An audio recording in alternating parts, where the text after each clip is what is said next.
Hello everybody, welcome back to Throttle Grotto, the channel that makes Hoovie's Garage look like a Mensa student. What have I done this time? We'll find out on this episode of Throttle Grotto.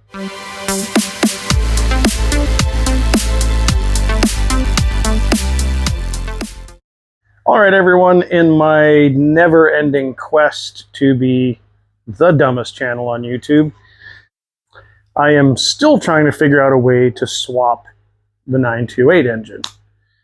And we know that the Ferrari motor is not going to work without significant intrusion into the body.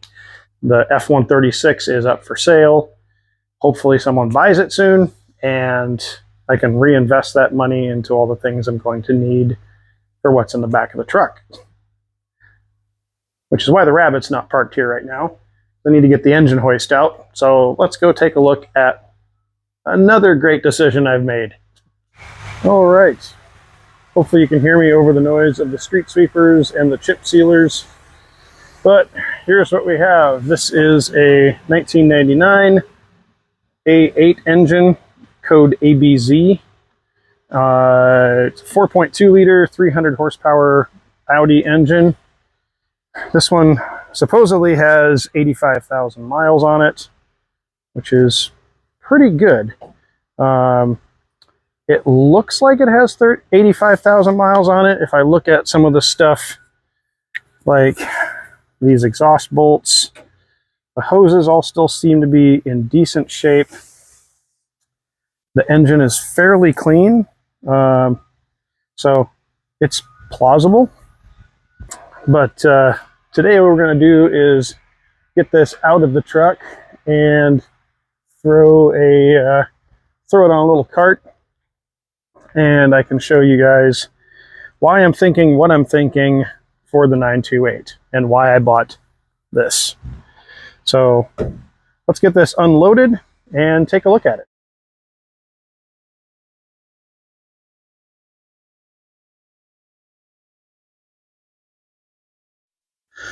All right, I have freed it from the truck.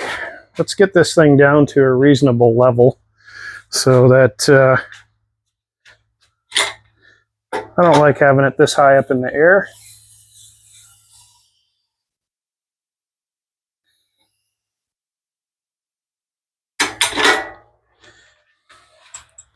And then we'll not swing it around the way I wanted to swing it.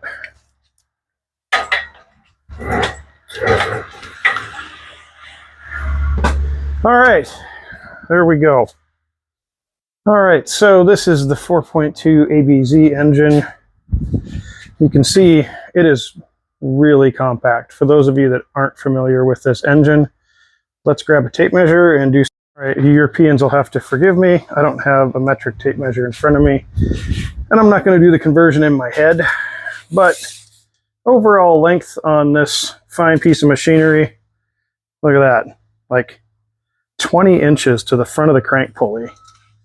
And if we were going to be really generous and roomy back here, 23. That's a short engine. And it's not very wide. Like, at the valve covers, I mean, let's go to the manifolds. Why not? If we go to the manifolds, I stopped flipping my tape measure around like a crazy person. Looking at 31 inches. Plenty of room to fit inside the frame rails. So one of the other great things about this, we look at it from the side, it is a front sump engine. So that means, just like the 928, it's a front sump engine, which is great for packaging and for fitting it into the car. Now I do have this little back lump here, or whatever you want to call that, but that's just that just might cause more problems later. I don't know. We will see. It's supposed to have 85,000 miles. It's supposed to have good compression. They did do stuff like tape up the throttle body with duct tape and put plugs in the exhaust. So ideally there's no bugs in here, but one of the things that I'm curious about is Loose coil packs. Why are all the coil packs loose? Was that from the compression test? Possibly. I want to get the coil packs off, look down in the cylinders. I have a borescope coming so we can check them out with a borescope and see what kind of condition these are in. Yeah, but all these are loose, which is either a great thing because they compression tested it, or a bad thing that somebody is monkeying around with it. So let's pull the plugs and take a look at the plugs and see how they look. All right, let's go.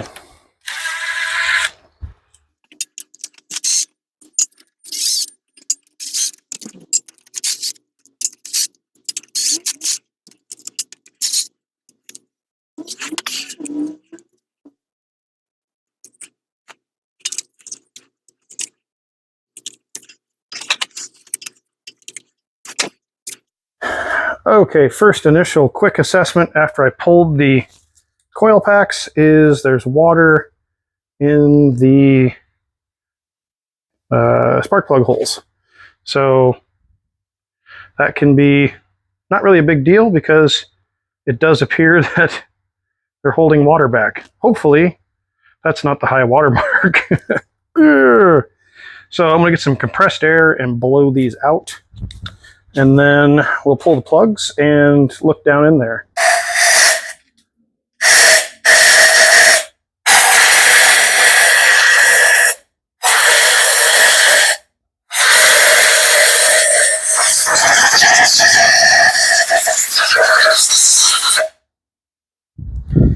That's a great thing to see on a motor you just bought. Hopefully that's the only water.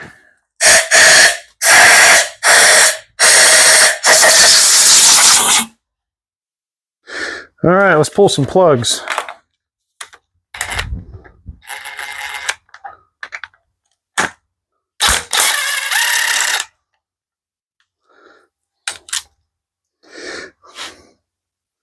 Well, they look a little rich, but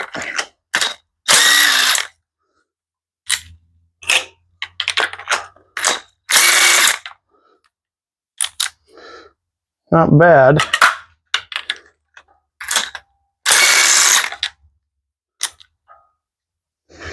So oily.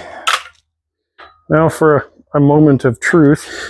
Okay, so initial non-borescope inspection shows the cylinders are dry inside, so that is a good thing.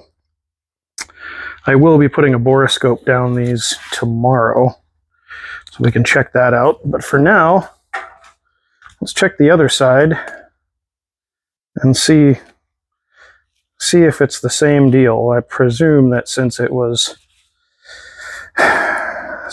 in the same condition, it's going to be the same deal, but we'll find out really quick.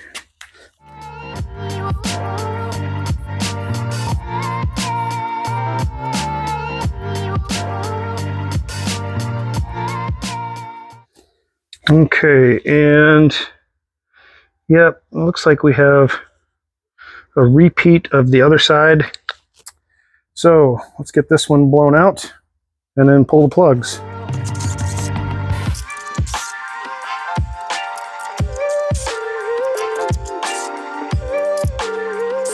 Okay, and verdict for driver's side looks to be the same.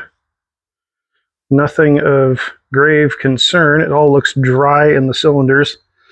If there was that much water pooled up around the plugs, it would have definitely filled the cylinders had it gotten in through the spark plug wells.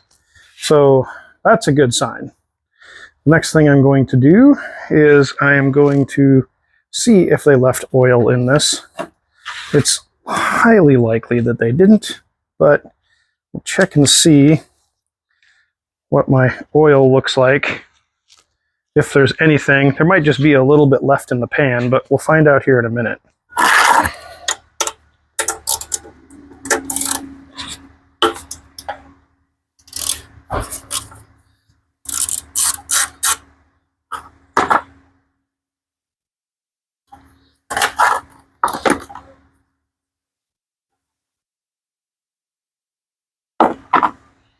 They didn't leave me any oil to siphon out, but they did leave just enough on the drain plug. See if I can show it to you here. The oil looks dirty, but clean. That makes sense. Like it's old oil, but there's no sparkly stuff in it. So that's a good sign. I'm feeling pretty good about this engine so far. All right, those of you that watched Throttle Grotto long enough may have observed that I used a completely clean pan for that inspection process, and I didn't get it dirty, so I still have a clean pan. Next thing I need to do is get this thing set up on a little dolly so I can move it around the shop. And I'm going to try to crank it over by hand once I have it on this extremely high budget furniture dolly here. We spare no expense here at the shop. And this is quite honestly $12 worth of amazingness if it works.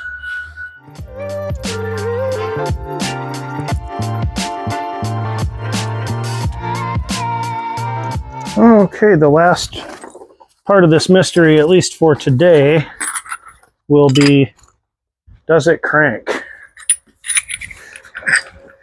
Because that would be a really sad proposition if it didn't. And it should turn over pretty easy by hand, especially with all the plugs out of it. Oh yeah.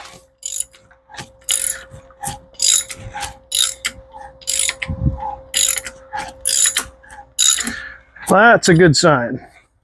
Okay, so that's a pretty good sign. I'm going to pull the cam covers off tomorrow and look at the belts. Once I have my borescope, we'll take a look inside the cylinders.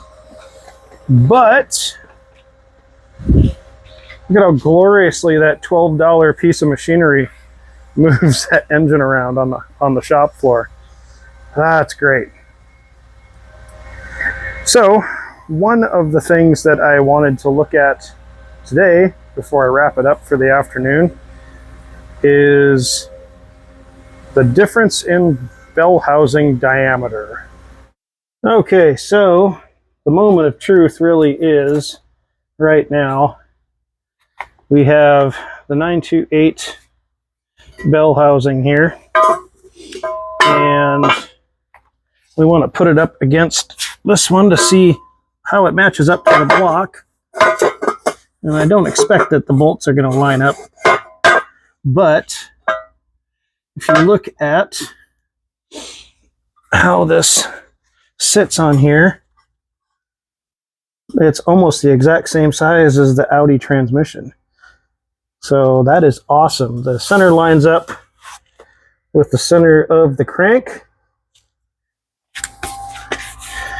and there's room to make a nice thin adapter plate to go from the block to the bell housing.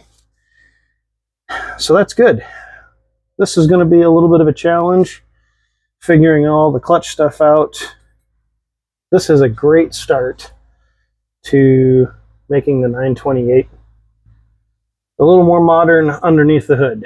Okay, so I've got this hokey little mirror attachment on here. We'll see how well it does at letting me take a look at what's going on.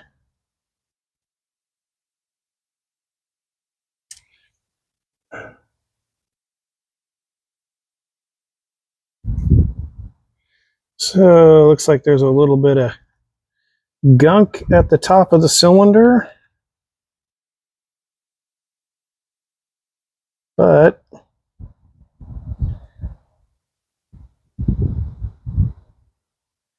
like the cylinders all seem like they're in pretty good. Well, this is just one.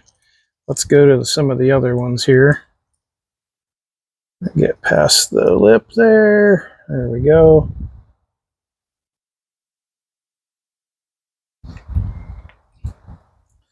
There's some, looks like some oil sludge there.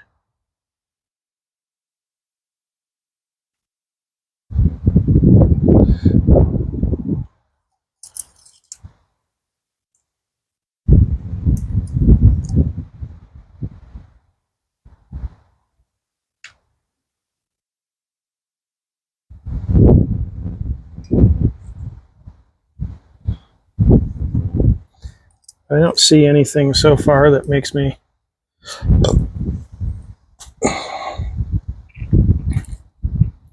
believe that this wouldn't work. Rotate this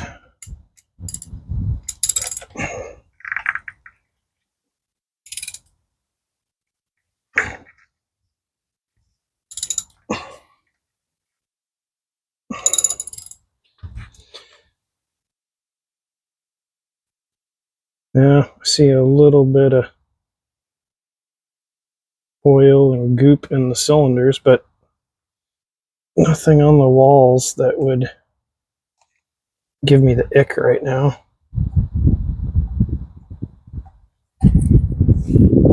Let's go to the other side, see how that one.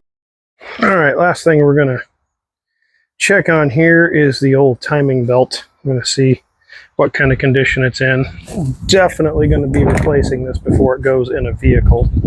That would just be dumb to do all that work and not put in a new timing belt. We'll also put in like new coils and all that stuff too. So, all right, I decided for now I'm just going to take this side off. I'm not sure. I need to learn about what's going on over there. I'm not sure if that's I'm sure it's a water pump, but I'm not sure how this all connects inside this cover. And I'm not ready to pull a water pump off of here yet. But looking at the timing belt, it looks like it's in really nice shape. That's another great sign that this has either been decently taken care of or is a low mileage motor. So let's see if we get any marks, what kind of belt they put on, because that's always another good sign.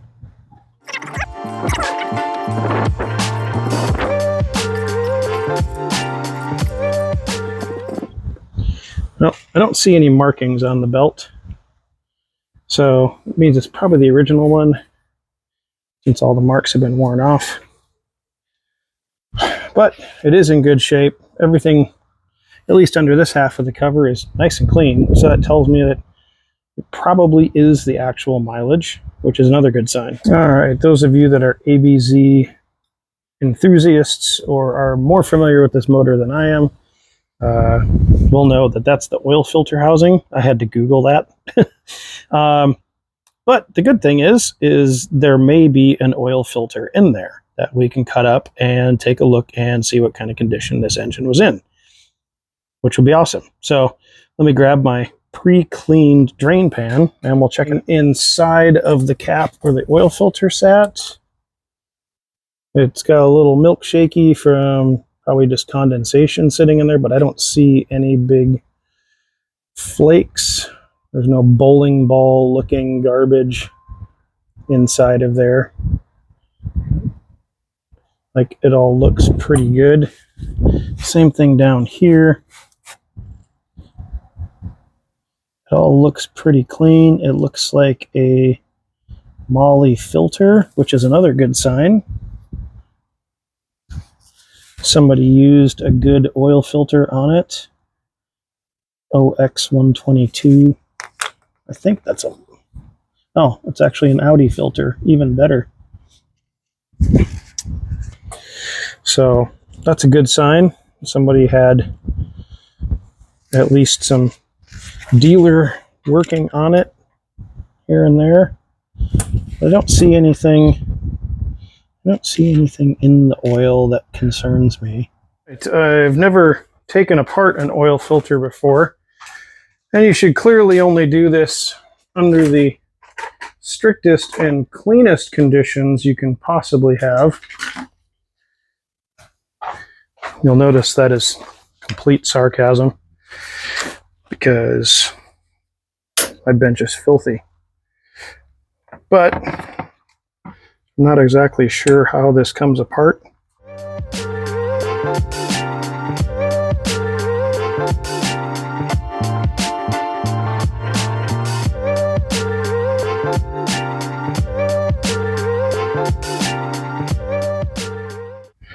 Don't have Not the greatest lighting options, but you can see here the paper in this element is really, really clean.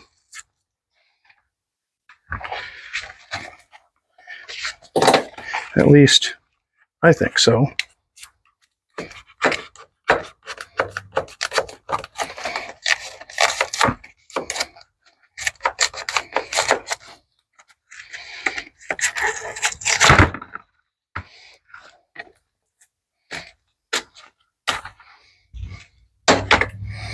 There's another chunk of that element coming out of there. Like, dirty, but not filled with a bunch of junk. Okay, so what is the point of this episode? Part of it is that I'm stupid. Part of it is that I asked for some measurements online and I got pretty lucky.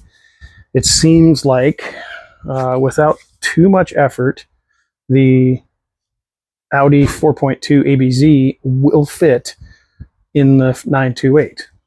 Now, some of you are saying, hey, idiot, that only gives you 300 horsepower. And I say, yes.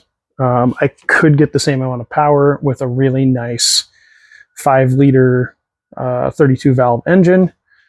But a 5-liter 32-valve engine, the last one I saw come up for sale, was $6,000. And I'm not going to spend $6,000 on this car. Just not going to do it. Doesn't need it. The ABZ should be smaller.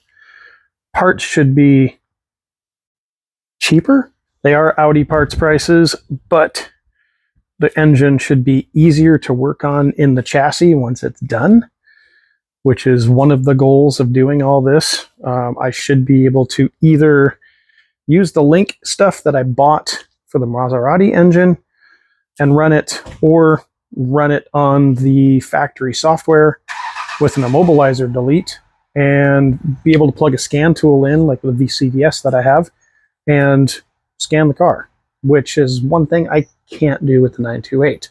So that is a plus. Also, the engine is lighter. I'm not sure the weights right offhand. I'll have to look them up, like compare the two engines. But I think the 928 engine is close to 600 pounds. The A8 engine, ABZ, is under 500, I want to say. So again, that's another plus, taking some weight out of the front of the car. Now, yes, that will not help with the 50-50 distribution. I don't care. I just want the car to be reliable and fun to drive.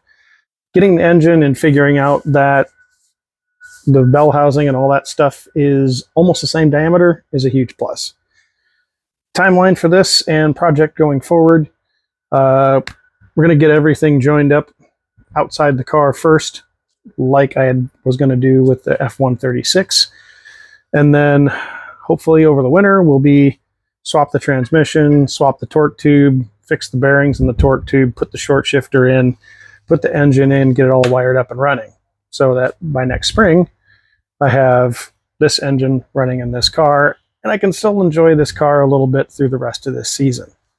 But there is a ton of things to figure out between now and then, a ton of stuff for me to learn, and I have to figure out how to make a bell housing adapter and then get the clutch stuff sorted out, because it's a 10-bolt, I believe, clutch setup, and there's nothing off the shelf that's going to work for this. So I got my work cut out for me. I got a ton of stuff to do between now and then. So let me know what your thoughts are below, and if you know Hoovy personally, tell him I'm way stupider than he is. That's all from Throttle Grotto for this time. Until next time, get out there and work on something.